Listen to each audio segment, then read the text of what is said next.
Olá, pessoal. Agora eu trago para vocês aqui minha querida amiga Tássia Prado, uma das maiores especialistas em compliance trabalhista no Brasil, extremamente nova, mais um conhecimento invejável, uma didática também muito interessante. Ela é advogada empresarial na área de compliance trabalhista e vai falar para nós aqui a respeito dos aspectos do compliance para evitar um assédio moral, um tema muito recorrente nos dias atuais. Tássia, a palavra é toda sua. Muito obrigada, professora Elison Miessa. Mais uma vez, eu ainda não me acostumei com as apresentações, um grande amigo, um professor que eu admiro muito, um profissional. E hoje eu separei para vocês para conversar sobre compliance para a prevenção do assédio moral. Antes da gente começar, é muito importante a gente entender dois pontos. Tássia, o assédio moral, o que ele é? A gente aprendeu com a doutrina que o assédio moral é uma conduta reiterada. E muitas vezes a gente se pega nesse termo, reiterada. Então, precisa ser uma conduta que acontece em várias vezes, precisa ser uma conduta em que o trabalhador é exposto por muito tempo, é exposto várias vezes, vários dias, vários anos. Não. A gente já tem na jurisprudência situações que muitas vezes foi um único caso, mas eu tenho uma exposição muito grande, eu tenho um dano permanente. Isso sim pode configurar o assédio moral. A gente sabe que o assédio moral ele afronta contra a dignidade da pessoa humana, que na minha visão é um dos direitos basilares do ser humano. Muitas vezes eu sei que a gente utiliza muita dignidade da pessoa humana lá nos nossos recursos. Então eu não sei o que fazer, eu coloco a dignidade da pessoa humana para tentar subir um recurso de revista por afronta à Constituição Federal. Mas aqui, quando a gente fala de compliance, tem que ser real. Então, a gente tem uma expressão no compliance que é compliance para inglês ver.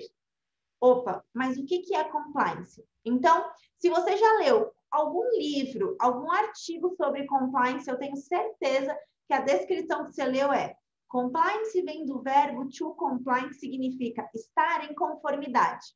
Tássia, não é isso? É exatamente isso. Estar em conformidade. Estar em conformidade com o quê? Estar em conformidade com a legislação, com os costumes, com a CLT, com a convenção coletiva, com a Constituição Federal. Eu preciso estar em conformidade com tudo. E aí o compliance ele vem para prevenir, para remediar e para evitar. Então, o compliance é um conjunto de ferramentas. Ele pode ser utilizado para a prevenção do assédio moral? Com certeza. E hoje a gente tem muitas empresas com casos de assédio moral que você consegue analisar e falar assim, não tem um programa de compliance, porque as ferramentas do compliance elas são muito claras. Então, todas as vezes que você ouvir assim, compliance não é de prateleira, não existe modelo de compliance, não existe compliance para inglês ver. O que significa isso? Significa que o compliance ele é um programa que ele tem que ser adaptado para cada organização. São ferramentas, eu vou te ensinar todas essas ferramentas aqui hoje, mas eu quero que você entenda que não existe um programa de compliance de prateleira. Não é algo que você vai no mercado, você pega e você implementa. Você tem que adaptar de empresa para empresa. O compliance ele serve para qualquer empresa, seja ela com um funcionário, seja ela com 10 mil funcionários. Só que a gente vai adaptar sempre ao caso concreto. Então, quando a gente fala de compliance, a gente fala de pilares. Meu Deus, quantos pilares! Se eu for na legislação anticorrupção, no decreto que regulamentou o programa de integridade, eu encontro aproximadamente 16 pilares, 16 ferramentas. Tudo bem, então tem muitas doutrinas, tem muitas instituições que utilizam como o compliance com 16 pilares. Se eu for no manual da CGU, a gente encontra 5 pilares. Algumas instituições trazem 10 pilares, 8, 5 pilares. Eu quero falar com você como ferramentas. E aí, eu vou te trazer as 9 ferramentas do programa de compliance, para você perceber que essas ferramentas elas são reais e elas precisam ser adaptadas nas empresas, tudo bem? E eu quero fazer um combinado com você. A partir de agora, onde você estiver, onde você entrar, qualquer coisa, eu quero que você olhe o compliance. Você vai estar no salão de beleza, você vai procurar ferramentas de compliance. Você vai no mercado, você vai procurar ferramentas de compliance. Você vai numa loja, você vai comprar um carro, você vai comprar um doce, você vai num restaurante, em qualquer lugar. Eu quero que você comece a perceber o compliance. Para que isso? Porque aí vai ficar muito mais fácil para você. Quando você precisar implementar numa empresa ou analisar se uma empresa tem ou não, você vai conseguir isso com muita facilidade, porque o compliance ele já está no seu dia a dia. Então, o primeiro pilar do compliance que a gente tem, que eu vou falar aqui com vocês como ferramenta, é o comprometimento da alta gestão. Comprometimento da alta gestão, a gente ouve muita expressão tom from the top e o tom from the middle. O que significa isso? Tom from the top é o exemplo vem de cima. Tom from the middle, o exemplo vem da média gerência. Tássia, o que você quer dizer com isso? Vamos supor que o professor Miessa, ele tem uma empresa e nessa empresa ele tenha uma única funcionária, eu. Quando a gente vai falar de comprometimento da alta gestão, ele é a alta gestão. Eu só tenho o professor Miessa e a Tássia como funcionária. Então, eu vou olhar o exemplo do Miessa, que é o dono dessa empresa. Agora, imagine uma empresa enorme. Vamos imaginar aqui o curso Aprovação PGE. Veja, eles têm diversos funcionários, diversos parceiros, colaboradores. Então, eles possuem uma cultura organizacional. Então, tem a alta gestão. Então, o exemplo vem de cima, o tom from the top. Mas eu preciso que a linguagem, essa cultura, ela chegue lá embaixo, para todas as pessoas. Então, eu precisarei treinar também a média gerência. Imagina uma fábrica muito grande, em que eu tenho os donos, a alta gestão, os diretores, e eu tenho lá o chão de fábrica. A mensagem tem que ser a mesma. Lembra daquela brincadeira que a gente fazia como criança, telefone sem fio? Eu nunca consegui que a mensagem fosse a mesma. Sempre na hora que chegava, e nas férias a gente brincava no prédio, às vezes com 20, 30, 40 crianças. No fim, o último que eu vi o telefone sem fio, chegava uma coisa totalmente diferente. Isso acontece nas organizações. Então, às vezes, a alta gestão fala assim, ué, mas isso é muito claro na minha empresa. Só que o chão de fábrica, que é o que a gente chama, não está sabendo. Por quê? Porque falta um comprometimento, um treinamento da média gerência. Então, sempre que você ouvir a expressão comprometimento da alta gestão, pilar de apoio da alta gestão, a gente está falando disso. Tom from the top e tom from the middle. Tássia, mas então a alta gestão, a média gestão, eles mostram o comprometimento tão somente com um exemplo? Não. Quando eu falo do comprometimento, do suporte da alta gestão, eu preciso de um suporte de recursos, então recursos financeiros, às vezes para o compliance, um recurso de recursos humanos, então um recurso de pessoal, um recurso de estrutura, às vezes eu precisarei montar uma sala específica, dependendo do tamanho da empresa. Eu preciso que a empresa dê autonomia para o compliance. Então, não adianta a equipe de compliance, ela cria uma norma, ela traz algo novo para a empresa e o dono da empresa fala assim, não, isso daí você deixa só no papel, aqui não. Quando eu começo a ter isso, uma falta de autonomia, uma falta de recursos, uma falta de exemplo, eu tenho, então, o compliance para inglês ver. Se você não sabe o que significa essa expressão para inglês ver, eu vou te dar um resumo rápido aqui. Ela vem lá do Império, tá? Quando os ingleses faziam negócios com o Brasil. E aí os ingleses falaram assim, olha, a gente não vai fazer mais nada com um país que tem escravidão. Então, Brasil, acabe com a escravidão. O que o Brasil fez? Instituiu as leis. Então, nós não vamos ter mais. Existiam regras ali no papel. Só que aquilo na prática não funcionava. Quando os ingleses vinham para o Brasil, perguntavam, tem escravidão aqui? Não. Aqui estão as leis, as regras. Então, elas não eram eficazes, elas não eram efetivas. Elas eram apenas para inglês ver. Então, tudo aquilo que a gente tem apenas no papel, que a gente tem que não é de verdade, a gente usa essa expressão para inglês ver. Você vai ver muito isso na própria doutrina de compliance. eles utilizam muito essa expressão, para inglês ver. Por exemplo, nos últimos tempos, e eu falo nos últimos tempos porque se a gente for olhar os últimos 3 anos, esse mesmo hipermercado possui notícias muito sérias contra a dignidade da pessoa humana. E aí a gente tem aqui claramente um compliance para inglês ver. Por exemplo, no ano de 2018, a gente teve o cachorrinho desse hipermercado. Eu nem preciso falar o nome, que você já sabe do que eu estou falando. Então, olha só como é sério isso. Lá em 2018. Aí você fala assim, poxa, Tássia, foi um erro, aconteceu. Aconteceu, mas foi falta de compliance. Por quê? Porque a gente tem uma terceirização. Quando eu tenho terceirização, eu preciso de uma ferramenta do compliance, do diligence, análise, a gestão de terceiros. Eu tinha canal de denúncia e eu preciso ter a gestão do canal de denúncia. Por exemplo, esse colaborador já tinha denunciado por diversas vezes a quantidade de cachorros, o que fazer com os cachorros, o estresse muito alto. Nós já tínhamos uma política interna que não houve um treinamento.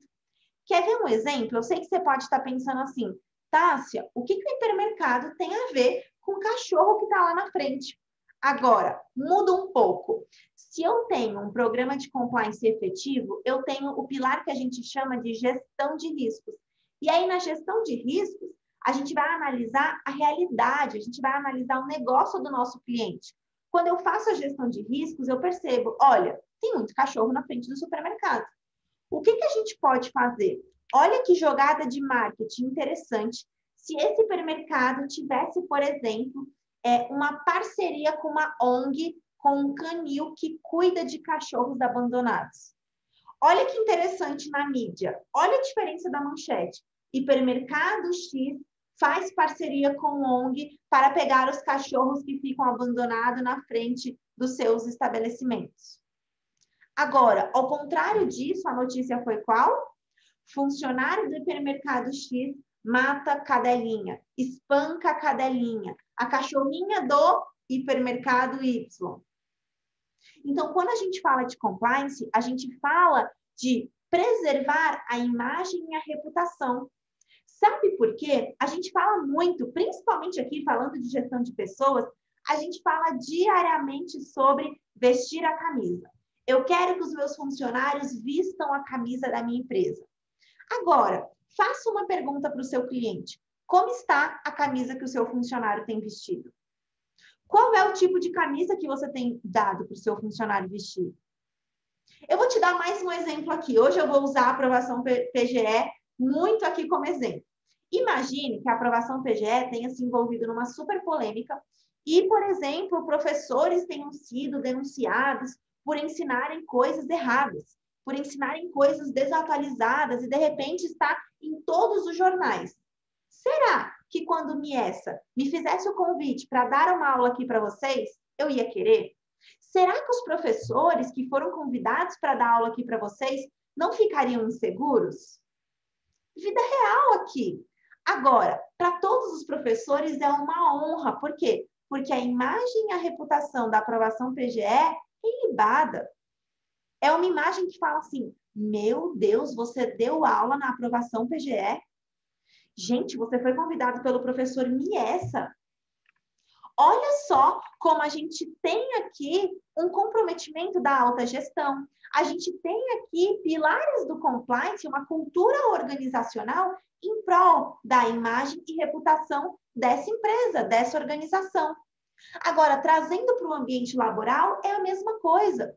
Como vocês acham, depois dessa notícia em 2018 da cachorrinha do hipermercado, como vocês acham que os funcionários acordaram no dia seguinte para trabalhar?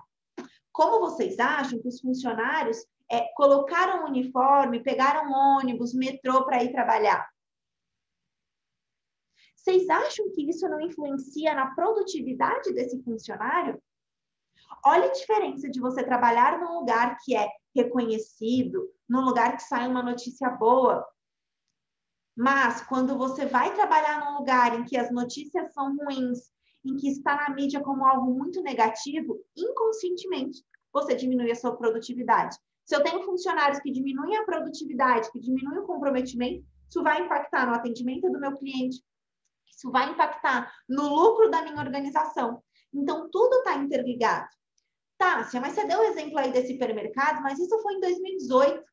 Perfeito. 2019, esse mesmo hipermercado aparece. Uma manchete, ele foi condenado a pagar R$1 milhão em danos morais coletivos por assédio moral. Que assédio moral? Castigar os seus funcionários. Ah, mas foi na unidade de Sorocaba, em São Paulo. 150 funcionários, tá? Aconteceu em 2009, mais ou menos, foi uma ação civil pública, e a condenação só chegou em 2019. A notícia saiu em 2019.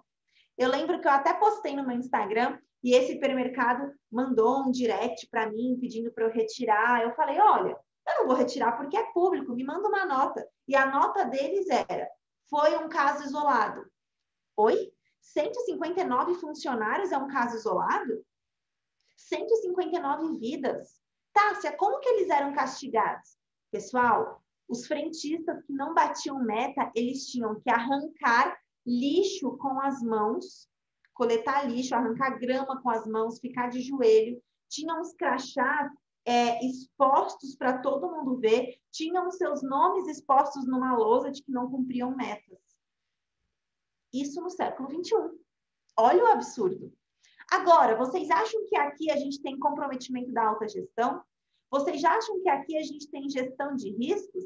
A gente tem política interna? A gente tem treinamento corporativo? A gente tem código de conduta? Regulamento interno? Foi feita uma auditoria para saber como os funcionários estavam? Dentro da auditoria, a gente inclui uma pesquisa de clima? Foi feita a gestão do canal de denúncia, porque tinham denúncias sobre isso? Tinha o monitoramento do programa de compliance? Não tinha. Não teve nada.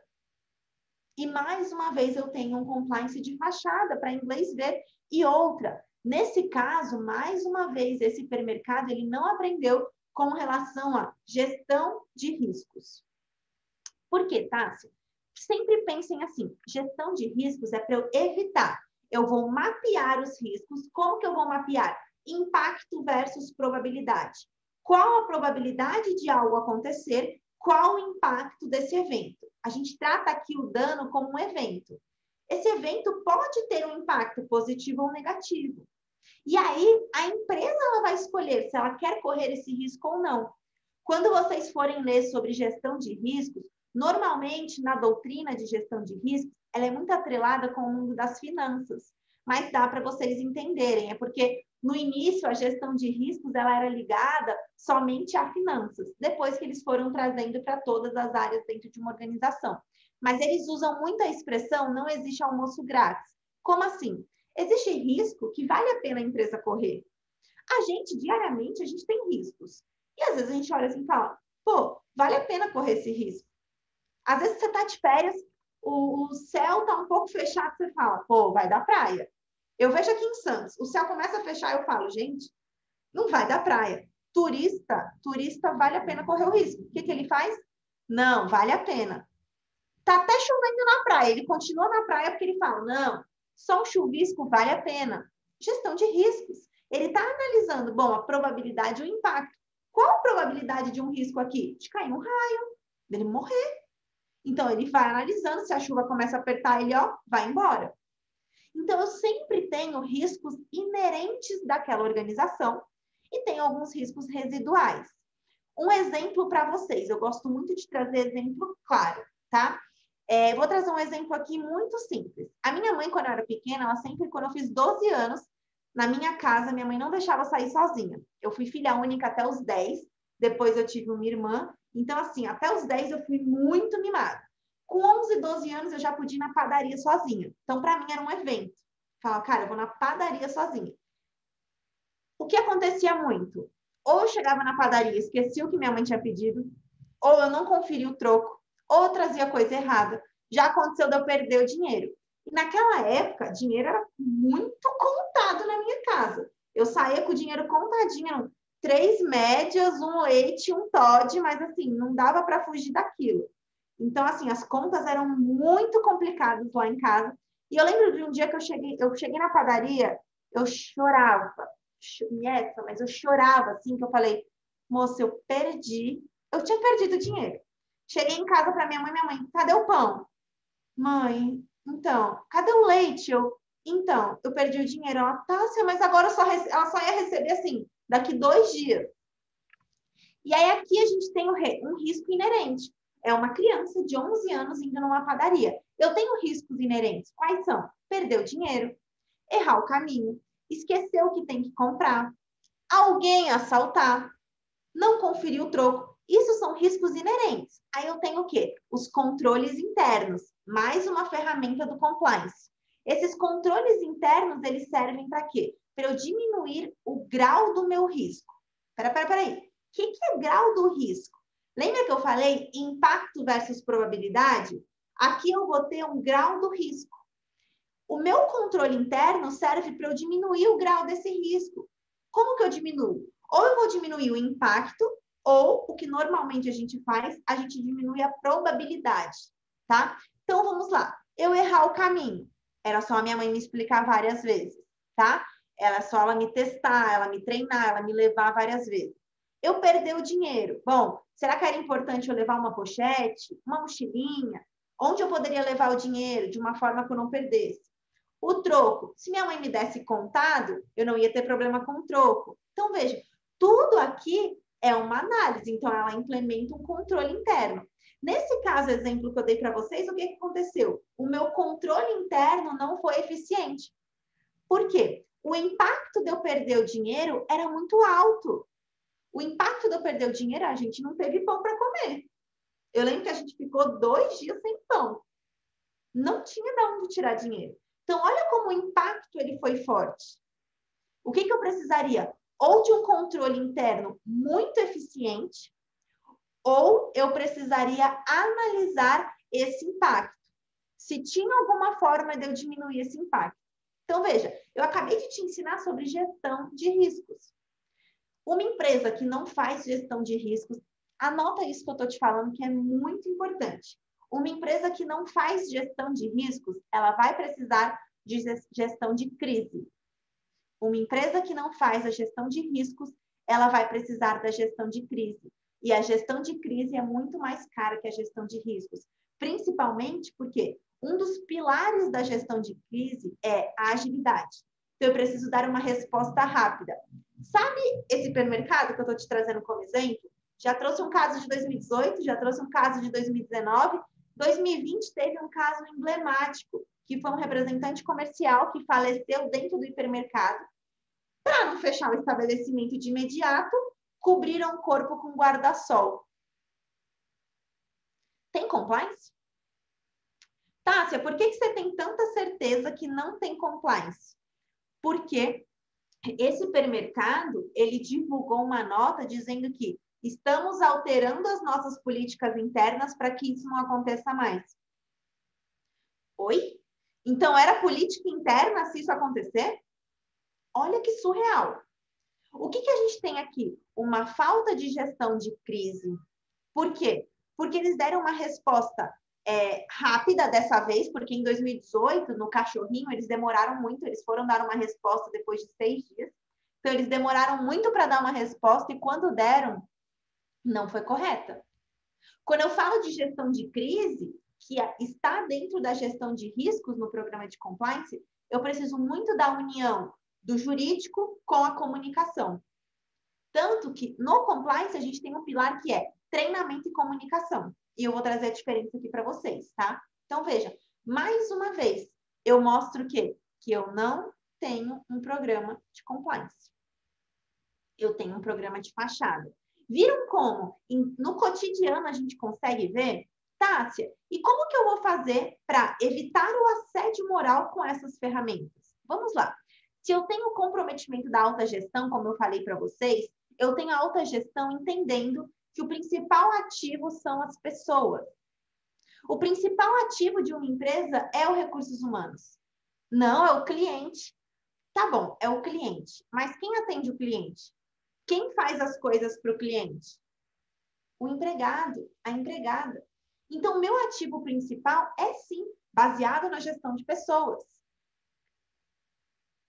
Tudo bem, a partir do momento que eu entendo isso, eu já tenho esse principal pilar muito redondo, o comprometimento e o exemplo da alta gestão. Perfeito, Tássia. Depois que você tem o pilar do comprometimento da alta gestão, qual o próximo pilar?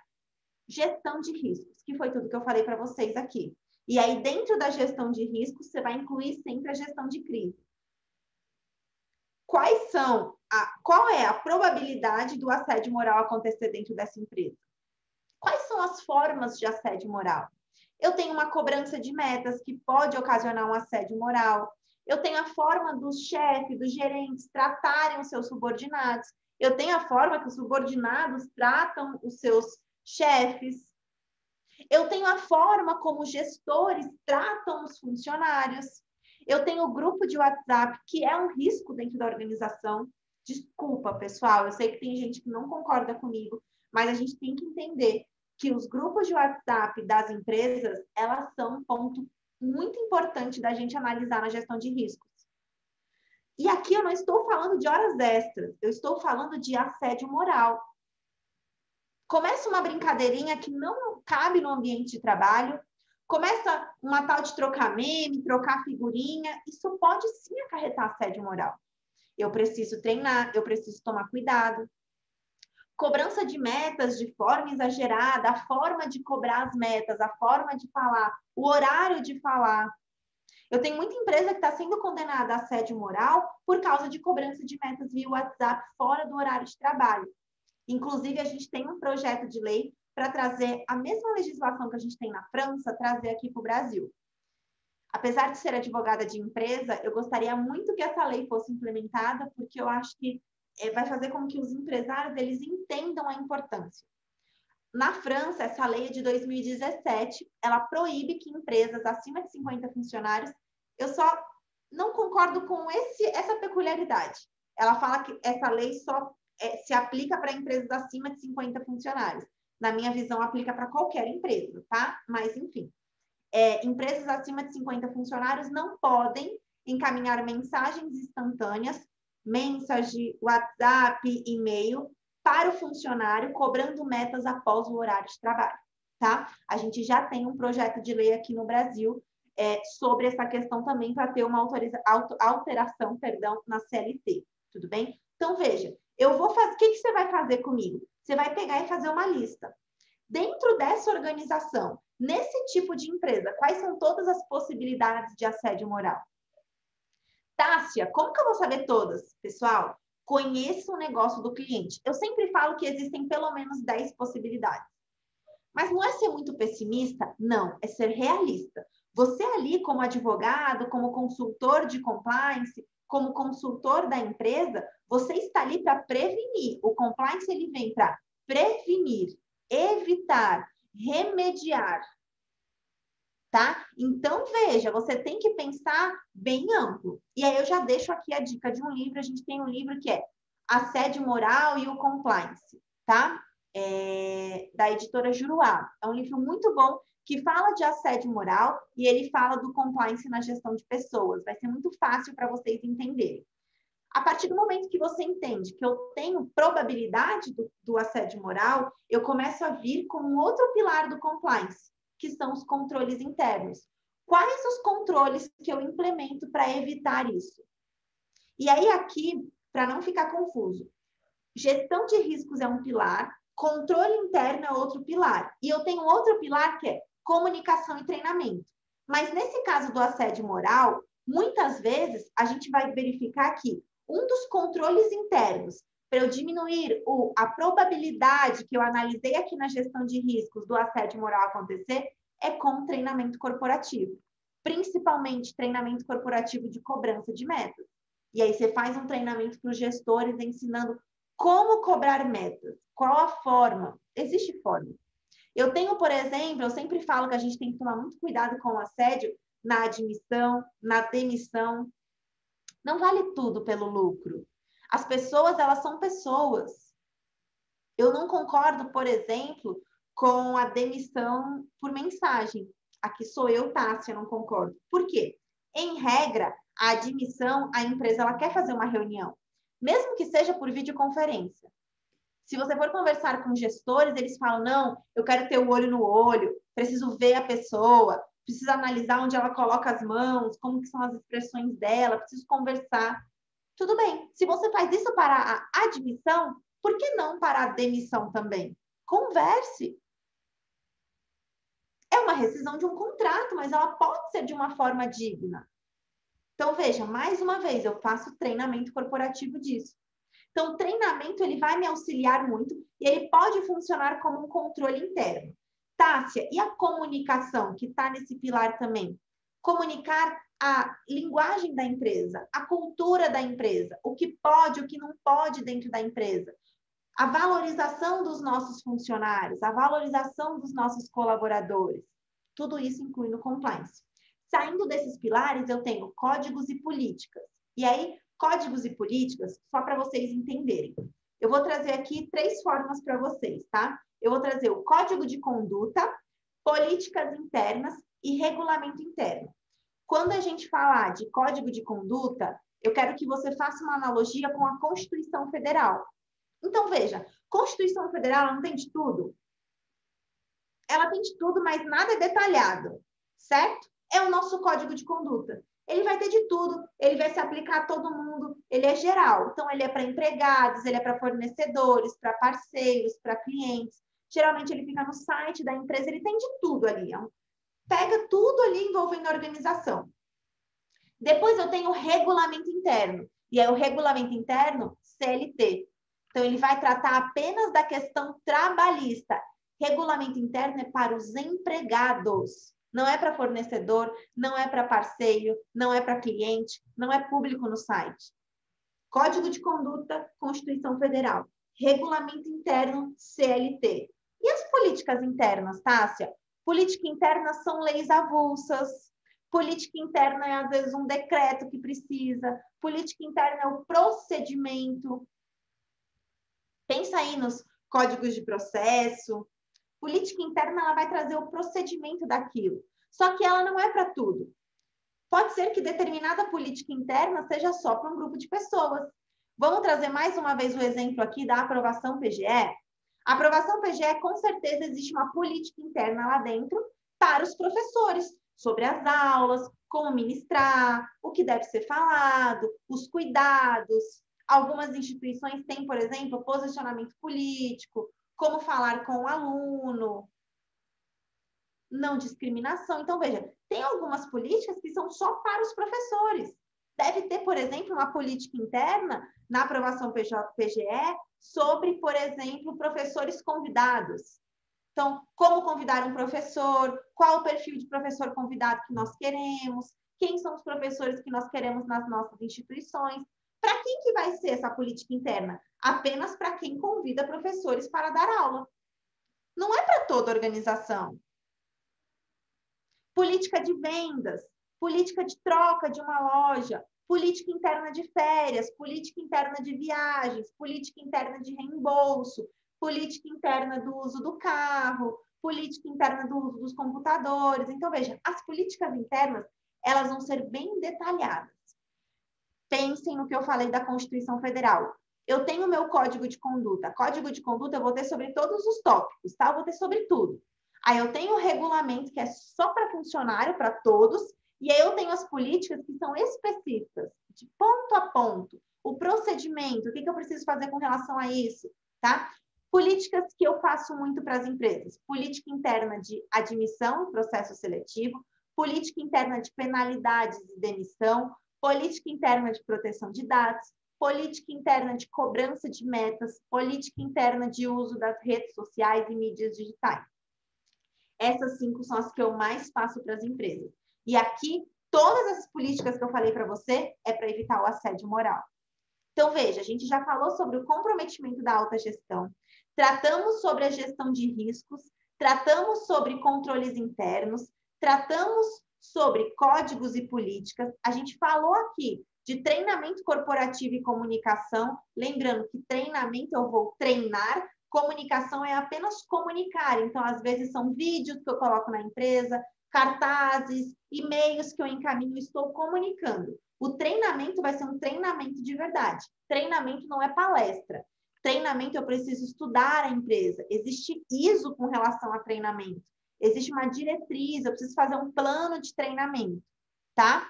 Então, já analisei com vocês 5 pilares do compliance. A gente ainda tem o pilar da auditoria, e aí, falando de assédio moral, no pilar de auditoria, a gente lida muito, por exemplo, com os relatórios e a pesquisa de clima.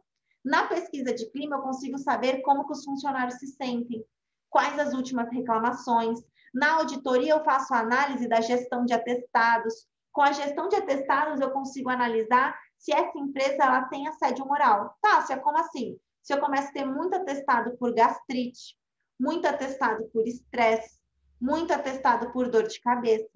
Isso tudo me dá indícios que eu tenho um ambiente assediador. Às vezes é um setor específico. Eu já fiz análise em empresa que eu detectei que era um gerente específico, que todo aquele setor sempre tinha muita gente fazendo... Esqueci o nome, quando você tem gastrite, que você faz aquele exame do estômago. Não vou lembrar agora, mas tem esse exame. Você começa a perceber muita gente que foi fazer esse exame, muita gente às vezes tomando uma medicação, muita gente com estresse, afastamento, e aí você percebe que naquele ambiente eu tenho um assédio, tudo bem? Então, a auditoria é muito importante. Eu tenho também um monitoramento, e aí tudo que eu faço na empresa eu monitoro. Eu faço um treinamento, eu monitoro se ele foi eficiente.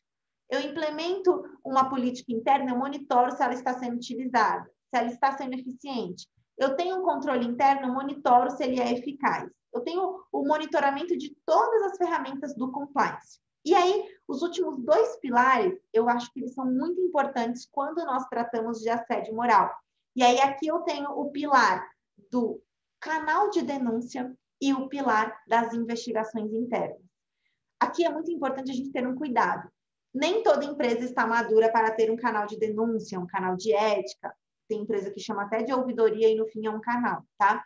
A partir do momento que a empresa tem, ela precisa fazer a gestão. E aí eu preciso de investigação interna, preciso de gestão do canal. Por exemplo, quando eu falo de política interna, existe a política interna do canal de denúncias.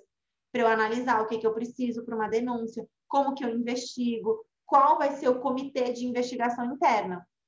Hoje mesmo pela manhã eu estava numa reunião de investigação interna com relação a uma denúncia que a empresa recebeu.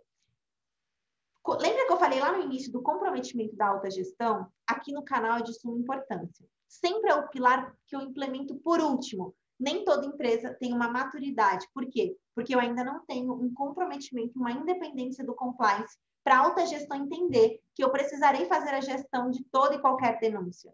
Pode ser contra o melhor gerente, contra o melhor diretor, contra o melhor funcionário, como filho do dono da empresa, eu precisarei investigar. Por quê?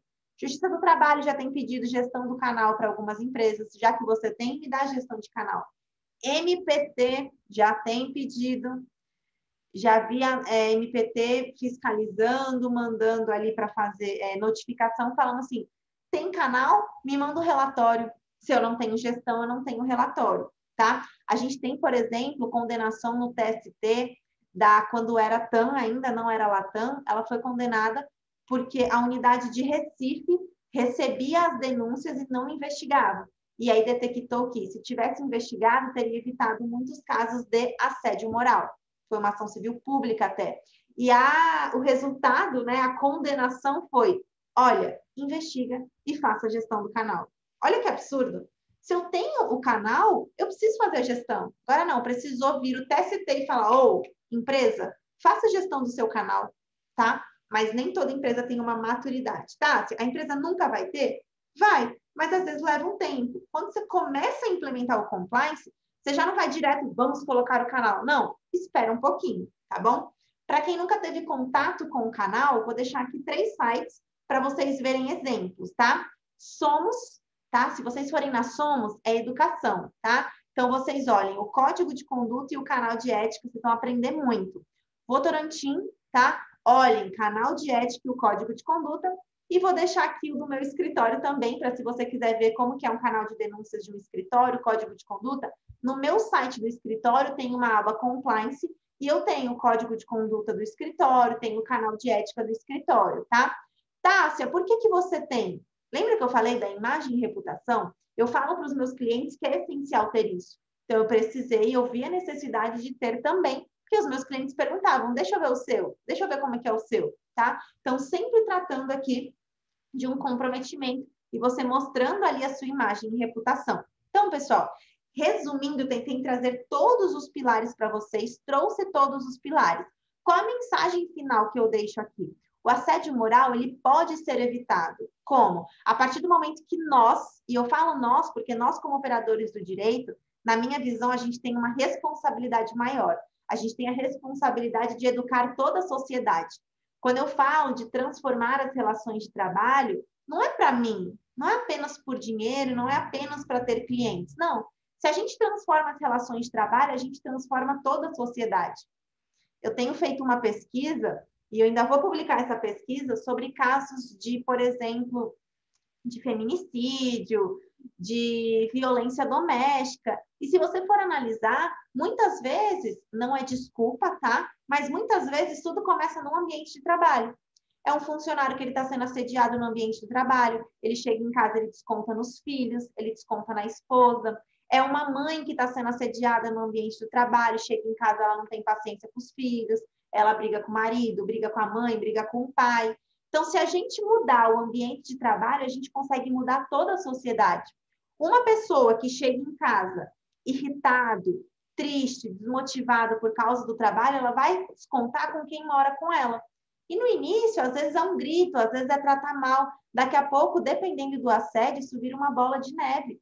E as pessoas, elas vão precisar descontar em alguém. Então, na minha visão, a gente conseguiria, e eu sei que a gente vai conseguir, evitar muitos casos de violência, muita destruição de famílias, se nós começarmos a transformar as relações de trabalho. E começa pela dignidade da pessoa humana. Eu não consigo entender empresas que falam que possuem compliance e elas não têm dignidade da pessoa humana. Elas não cumprem esse direito, elas não valorizam isso. Dignidade da pessoa humana é o princípio basilar, é a base de tudo. E está em tudo. Quando eu falo de dignidade da pessoa humana, não é apenas num processo, não é apenas porque descumpriu algo da Constituição Federal, é no bom dia, é na forma de tratar o meu empregado, é na forma de tratar desde o CEO da empresa ao faxineiro, a faxineira da empresa. Então, se nós nos juntarmos como operadores do direito para transformar os ambientes laborais, a gente tem uma transformação em toda a sociedade. E aí o compliance ele vem com uma ferramenta excelente. Porque ele traz ferramentas que me auxiliam a implementar uma nova cultura organizacional, um novo ambiente laboral. Se eu tenho um novo ambiente laboral, tudo é mais fácil dentro da organização. Então, o direito do trabalho é o mais importante, né? O direito do trabalho, ele vem sim como uma transformação de toda a sociedade.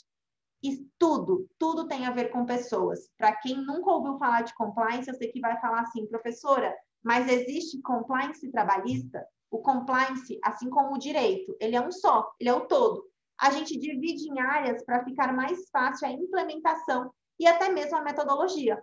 Hoje, tudo que eu falei para vocês foi relacionado ao compliance, direcionado para a gestão de pessoas. Afinal, tudo se refere a pessoas. Os meus clientes são pessoas, os meus empregados são pessoas. Eu preciso cuidar do principal ativo das organizações, que são, sim, as pessoas, e em especial os seus colaboradores, tá bom? Espero que vocês tenham entendido. Qualquer dúvida, eu estou à disposição de vocês. Leiam o manual da CGU sobre compliance, que vai abrir a mente de vocês. E só trazendo aqui uma observação, a gente vai ter uma mudança na lei de licitações. E aí, finalmente, será obrigatório o compliance, tá? Principalmente como critério de desempate. Hoje, nós já temos alguns estados com leis estaduais, tá? A gente já tem alguns editais em São Paulo, Rio de Janeiro, Brasília, Porto Alegre, que obrigam a empresa que vai participar da licitação ter o compliance, mas agora nós teremos isso na lei de licitações. Então, a obrigatoriedade do compliance, principalmente como critério de desempate. Sem áudio. Perdão, como sempre, muito carismática, muito didática, com muito conteúdo para trazer para a gente aqui a respeito do compliance. E eu não vou deixar passar, obviamente, vou aproveitar que você está aqui, vou fazer alguns questionamentos. e vou começar com alguns questionamentos práticos, até porque o nosso seminário é de novos rumos, e novos rumos significa oportunidade principalmente para os advogados aí em 2021. E quando a gente vai falar de compliance, você mesmo disse, compliance ele é uma figura única que a gente separa, tal como o direito, né? Mas a gente sabe que o compliance, como regra, foi introduzido aqui no direito penal e depois a gente trouxe isso daí sobre determinados aspectos para a área trabalhista. E eu lido com isso já há algum tempo no âmbito do Ministério Público, mas eu sou cria de um advogado e tenho esposa advogado, irmãs advogados, então assim, eu sou do mundo do direito e tenho vários advogados ali que lidam com isso. E alguns alunos também me questionam a respeito disso e eu vou repassar a pergunta, que é qual? Primeiro, é a ideia que quem já estudou compliance e aí verifica o que você fala, a gente tem uma dimensão muito mais ampla desta sistemática. Mas aqueles que olham o compliance de certo modo com restrição, eles simplesmente resumem o compliance a uma mera consultoria. Então, a primeira pergunta vai ser essa diferença da consultoria e do compliance que você deve ouvir com muita frequência. E a segunda, bem prática, é quando você chega numa empresa, e aí, vamos falar de uma empresa menor, não de uma empresa grande, que tem as suas dificuldades, mas por outro lado tem a facilidade. Mas quando você chega lá num cliente pequeno e você quer falar para ele que precisa implementar o compliance. Qual que é a primeira coisa que você tenta demonstrar para ele, o que você pede para ele para falar que ele precisa desse compliance e assim sucessivamente? Então, seriam essas duas perguntas. A primeira, essa diferença, e depois essa primeira consulta tua numa pequena empresa. Essa primeira pergunta, professor, é muito legal porque todo mundo tem dúvida. Geralmente as pessoas ficam com dúvida nos 3 institutos: auditoria, compliance e consultoria. Então, Tássia, qual é a diferença? Não é tudo igual? Compliance é o preventivo com outro nome. O que eu preciso que vocês entendam aqui? Quando a gente fala de consultoria, para que serve a consultoria? Consultoria é tão somente para tomada de decisão. Então, eu vou auxiliar o CNPJ a tomar uma decisão estratégica, seja a modalidade de um contrato, seja a instituição de algo dentro da empresa, seja a análise de como vai ser o controle de ponto, como que vai ser o cartão, como que tem que preencher, se tal verba pode ser paga como natureza indenizatória, se tem que ser paga como natureza salarial. Quando eu falo de consultoria, eu não tenho a implementação de todas essas ferramentas. Por exemplo, na consultoria, eu não crio regulamento interno, eu não crio o código de conduta, eu não faço treinamentos corporativos, eu não implemento controles internos, eu não faço mapeamento de riscos. Então, a consultoria, eu sempre falo, ela é mais simples. Consultoria é para tomada de decisão. Se você ainda está com dúvida, pensa assim, a consultoria é um tira-dúvidas. O cliente me pergunta, eu faço a análise e respondo por meio de um parecer, ou no próprio e-mail, ou no próprio telefone, ou eu vou até o cliente. Consultoria é mais simples. O compliance ele já é um programa de integridade, um programa que possui ferramentas que eu implemento na organização. Vai além da consultoria. Tássia, mas se eu estou implementando compliance, eu tenho uma consultoria. Sim, inclusive no próprio contrato a gente costuma colocar, olha, na modalidade de contratação para implementação do compliance, a empresa terá consultoria pelo mesmo período. Porque não tem como, a empresa vai ter dúvidas, tá? Isso acontece. Mas na consultoria você não tem a implementação de ferramentas e de pilares, tá?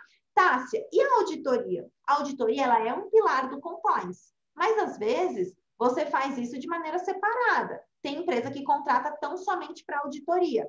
Então, veja, na consultoria, eu vou auxiliar na tomada de decisão estratégica. Eu vou responder dúvidas, tá? Sempre com um intuito preventivo. No compliance, eu tenho a implementação de ferramentas para a transformação da cultura organizacional, imagem e reputação, para a empresa ganhar mercado, para a empresa possibilitar realizar mais negócios, tá? E a auditoria? A auditoria eu vou analisar o que está errado. A auditoria eu vou olhar para trás o que está errado. Na auditoria eu não implemento nada. Na auditoria eu não ensino como faz. Não, na auditoria eu só falo, olha, analisando 10 contratos de trabalho, isso está errado, o risco é esse, acontece isso não pode, esse valor está errado, isso daqui corre um risco disso, isso daqui está completamente errado, os cartões não estão na maneira correta. Mas eu não falo o que ele tem que fazer. Sempre separem dessa forma. Por quê? Porque senão vocês vão trabalhar de graça. Tá? Você pode, por exemplo, implementar o compliance só as ferramentas. E aí eu já entro aqui na outra pergunta do professor Miessa. E o cliente pequeno? Cliente pequeno, você vai me prometer que você não vai usar a palavra compliance. Não usa, você vai assustar. Cliente pequeno, ele não vai querer te contratar para a implementação do compliance. Não vai, pessoal, é muito difícil. Tássia, mas eu preciso de cliente, eu quero trabalhar com isso. Tudo que eu trouxe para vocês foram ferramentas. Todas as ferramentas do compliance. Vocês podem implementar de maneira separada. Por exemplo, na própria proposta você coloca elaboração de um código de conduta, elaboração de um regulamento interno, realização de auditoria, criação da política interna de proteção de dados, criação da política interna de admissão, criação da política interna de penalidades e demissão, criação da política interna de contratação, de uma cláusula do contrato, criação de política interna sobre o uso do carro. Você pode ter várias. Você pode implementar tão somente um treinamento. Quer ver um exemplo? Eu, por exemplo, eu ministro treinamento em banco. Não vou mentir para vocês. Eu não tenho estrutura para implementar o compliance num banco. Não tenho, gente. Eu tenho 9 pessoas na minha equipe, é impossível eu implementar o compliance num banco, até porque eu atuo somente na área de gestão de pessoas. Mas o banco me contrata para os treinamentos de assédio moral. Então, veja, é uma forma de você trabalhar tanto com pequenas como com grandes empresas. Você chega na primeira empresa, Tássia, como que eu conquisto um cliente pequeno, certo? Miessa, me fala aí um ramo de empresa. Do comércio. Comércio. Então, vamos lá. Vamos tratar do comércio. Adoro falar de comércio, por quê? Porque a gente tem diversas implicações. Então, tá, se eu quero implementar o código de conduta numa loja de roupa, lá no shopping, perfeito. Eu quero implementar todo o compliance, eu quero fazer tudo. Primeira coisa que você vai oferecer, você vai estudar o negócio comércio em lojas de shopping. Então, você vai estudar sobre o que dá certo. Quais são os tipos de roupa que ela vende? Quem é o público dessa loja? Para você chegar lá com exemplos claros, tá? Então, você vai chegar para conversar com ela e vai falar assim, olha, eu queria te fazer uma proposta, não sei como que você vai conversar, enfim, mas teve a oportunidade de conversar, nem que você vá para a inauguração. Meu marido, ele brinca comigo que ele fala assim, a Tássia, ela vai à inauguração de coisa, quando eu vejo, ela tá vendendo compliance. Gente, onde eu tô, dou um jeito de achar um assunto para falar de compliance, para falar o que eu faço. Vocês vão fazer isso também. Você tá lá na inauguração dessa loja de roupa, e aí você começa a falar, olha, é importante, né? Você vê como as roupas são lindas, um preço bom, ou o preço nem é bom, mas enfim, é um preço bom, a loja tá tão bonita, e é importante a gente, quando a gente pensa na indústria da moda, tem tantas coisas que fazem parte, né? A gente tem trabalho escravo, que já pensou? Você descobre daqui a um tempo que a marca que você trouxe para sua empresa tem trabalho escravo, então você tem que fazer uma gestão de terceiros, isso é muito importante. Eu falei de um pilar. Outro ponto, por que você não faz um código de conduta para colocar no site? Agora a gente tem muita venda pelo site, pelo Instagram. Imagina que legal você colocar. Pô, a gente podia criar também o canal de ética. Um canal, como se fosse uma ouvidoria. Você deixa um QR Code no Instagram e no site da loja, um link, eles entram e você vai poder descobrir, por exemplo, se os seus fornecedores têm algo para reclamar, o que seus clientes acham da marca, se um funcionário fez alguma coisa, você consegue descobrir algo errado. Por quê? Porque as pessoas vão denunciar, e aí você tem que fazer a gestão dessas denúncias. Às vezes, fica muito difícil de você saber o que está acontecendo.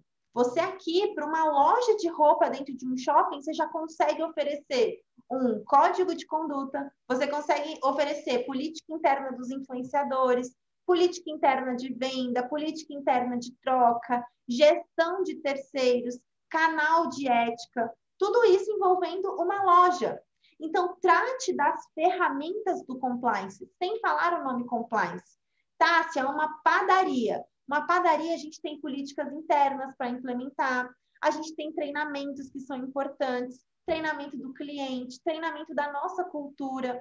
Padaria está lidando com alimentação. Por exemplo, gente, restaurante. Restaurante a gente tem política de atendimento, a gente tem a questão de assédio moral, a gente tem tratamento de dados, apesar de parecer que não, temos sim, que a gente pede ali o nome para colocar no CPF, então tem que tomar cuidado o que vai ser feito com esse CPF. A gente tem a questão, por exemplo, das gorjetas, às vezes cria uma política interna para isso. A gente tem, por exemplo, se for um restaurante que ele quer abrir franquia, olha que interessante esse restaurante ter compliance, porque ele já vai ter um manual de conduta, um código de conduta para todo mundo que terá franquia. Então, a gente faz tanto o código de conduta da marca, como o manual do franqueado, o manual do franqueador. Olha só como isso é interessante, e já criamos todas as políticas internas com relação a isso. Então, sempre que você for numa empresa, nem sempre você vai falar de compliance, só que você tem que adaptar ao caso concreto. Uma dica que eu dou: quando vocês forem para reunião, quando vocês forem conversar com alguém, façam análise de 3 grandes concorrentes dele. Por quê? Porque ele provavelmente quer ter esses grandes concorrentes. Então, mostre o que ele pode ter hoje para ser essa empresa. Olha, eu sei que a gente está aqui no mercado familiar, mas veja, olha o que acontece com empresas grandes. Imagina com você, se fosse você aqui no bairro que acontece um caso de assédio. Então, é importante que a gente tenha um treinamento. Vamos criar o código, porque aí você já entra no mercado de uma forma diferente. Se um dia você quiser, por exemplo, investidores, os investidores vão olhar se você tem isso ou não. Empresas de prestação de serviço, falem da lei de licitação. Tá, mas é uma empresa pequena, mas uma hora ela vai querer. Ela pode não querer nem oferecer para o governo, mas ela vai querer oferecer para uma empresa grande, ela vai querer ser terceirizada de uma empresa grande. A empresa grande vai exigir compliance. E seja para quantos funcionários tiver, as empresas grandes já têm exigido isso. Então, tudo isso é importante. Facilitem para o cliente de vocês. O que eu gosto de fazer? Eu sempre gosto de levar 3 concorrentes ou 3 cases. Então, se é uma loja de roupa, eu penso em 3 cases. Loja de roupa, geralmente eu levo o case de trabalho escravo, gosto de levar o case da Animale, da Zara, por causa da questão do trabalho escravo, o impacto que teve com a marca. Mercado, hipermercado, eu levo do Carrefour. Muitas empresas eu gosto de levar também, eu não vou falar o nome da empresa, eu vou deixar aqui uma tarefa de casa com vocês. Quando acabar a aula, não é para fazer agora, tá? Fiquem comigo e comigo essa. Quando acabar a aula, você vai colocar no Google presente vexatório. Vejam o que aparece. Olha que legal para você levar isso numa reunião. Uma vez eu fui numa reunião e eu falei do treinamento de assédio moral e eles falaram, não, tá, isso não precisa. Falei, posso só trazer um exemplo para vocês? Coloquem no celular de vocês, no Google, presente vexatório. Primeira página do Google aparece pelo menos 5 notícias dessa empresa. Eu falo, poderia ser a empresa de vocês. Eles já ficam assim, não, Tássio, é importante. Por quê? Foi uma brincadeira que gerou uma condenação de R$400 mil. Será que vocês teriam R$400 mil? Vocês estão preparados? Não apenas para essa condenação financeira, mas para condenação moral, por impacto na imagem e na reputação. Então, sempre falem sobre isso. As ferramentas que eu trouxe é para facilitar quando vocês forem oferecer o programa de compliance. Então, vai ficar fácil no oferecimento, vai ficar fácil em colocar na proposta, coloquem separado e junto, e vai ficar fácil na implementação também, porque você consegue visualizar de uma maneira muito melhor. Excelente. Queria falar mais, mas eu vou falar mais um pouquinho, vai? A gente já estourou, mas eu vou falar mais um pouquinho. Eu falo demais. O compliance, ele é um tema muito instigante, muito interessante. E dentro do MPT eu lido já há algum tempo, principalmente nas grandes empresas, frigoríficos foram os primeiros ali que eu tive contato e fazem muito bem isso em alguns aspectos.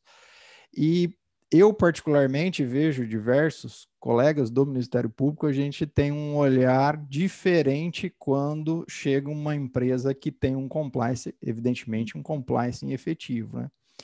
E hoje, na atuação nossa preventiva, especialmente com o termo de justamente de conduta, isso é muito interessante porque a gente já traz quais são os pontos que foram descumpridos e as empresas que têm uma sedimentação do compliance, elas levam isso para os outros estabelecimentos dela. Porque antigamente ela falou, não, eu estou lá em Ribeirão Preto, só vou resolver lá e ponto, acabou. Não, hoje não. Hoje elas fazem questão de trazer essa sistemática que nós já identificamos para elas, o que já deveria ter sido feito em alguns aspectos, mas às vezes passa batido, e aí a partir daí elas colocam em outros locais. Hoje isso é bem interessante. Até nós, internamente, hoje a gente já tem uma sistemática de compliance, evidentemente que aí eu estou falando de uma forma diferente, porque como a gente atua de forma preventiva, hoje a gente tem diversos bancos de dados que a gente tem acesso quando chega uma denúncia da empresa, que a gente analisa a empresa como um todo. Então, eu analiso efetivamente ali quais são os empregados, qual é o valor que cada empregado recebe, qual é a rotatividade daquela empresa, quais são os principais acidentes, qual é o ponto que eu tenho de acidente. Então, por exemplo, se eu tenho ali assédio moral, que é que a gente está falando, eu tenho muito afastamento relacionado a danos psicológicos, ou um acidente direcionado na perna. Então, assim, a gente tem hoje acesso a esses diversos aspectos que a gente coloca ali como uma atuação preventiva. Enfim, compliance é de extrema importância. A Tássia veio aqui trazer para nós, e eu fiz questão dela descer lá na pequena empresa, porque às vezes a gente pensa muito no compliance lá na grande empresa, e você, especialmente que está começando, isso é extremamente interessante. Tire da sua cabeça que compliance não é meramente consultoria, você tem um produto extremamente interessante para oferecer aí para os seus clientes. Tássia, Eu posso dar abro só a uma palavra dica aqui aqui de para você finalizar, precificação? fica à vontade. Vou dar só uma dica aqui rápida para vocês de precificação. É claro que na precificação a gente tem que levar muitas coisas em consideração, mas só para que vocês tenham um parâmetro, tá? Se você tem muita dificuldade com precificação, vou te trazer uma regrinha. Hoje eu não uso somente essa regra, tá? Eu já melhorei um pouco, mas só para você ter uma base. Quando a gente fala de consultoria, pense em 1 hora por funcionário, auditoria 2 horas por funcionário, compliance 3 horas por funcionário. Então, vou fazer um cálculo bem rápido aqui para vocês, tá? Vamos supor que seja uma empresa de 10 funcionários. Miessa, me fala um valor aí da hora do advogado. Valor do advogado. Eu vou utilizar o... Não faço ideia, eu vou utilizar a minha hora, então. Hoje a minha hora para produtos do consultivo é de R$350. Então, pensem assim, uma empresa de 10 funcionários, se eu for calcular 1 hora por funcionário, vai ficar R$3.500. Tássia, você vai cobrar R$3.500 para consultoria mensal para uma empresa de 10 funcionários, a empresa não vai pagar. Realmente, o que eu faço? Muitas vezes eu divido. Então, por exemplo, olha, essas horas aqui, esses 10 funcionários, serão 10 horas, serão por 3 meses, serão por 4 meses de consultoria, e aí a gente vai fechando um pacote. Isso facilita para que a empresa veja de uma maneira objetiva. Tássia, e 10 funcionários para fechar a auditoria. Então, eu vou utilizar 2 horas. Qual vai ser o valor? R$7.000. Como que eu divido esse valor? Pelo tempo que eu realizo a auditoria. Em regra, a minha auditoria dura de 6 a 12 meses. Como é 10 funcionários, vou utilizar 6 meses aqui. Se a gente dividir por 6, vai ficar 1.166 por mês. É um valor que uma empresa consegue pagar por mês para uma auditoria. Tá, se o compliance para uma empresa de 10 funcionários, quanto ficaria? R$10.500. Tá, se a empresa tem 10 funcionários, mas aí você coloca pelo tempo que você vai implementar. Por exemplo, você vai implementar em 8 meses, eu gosto muito de utilizar 12 meses, tá? Nesse caso, 12 meses seria um valor de R$900 por mês, tá? Aí você vai adaptando. Ah, Tássia, eu não fico só em 12 meses, eu vou ficar em 8, é melhor para mim.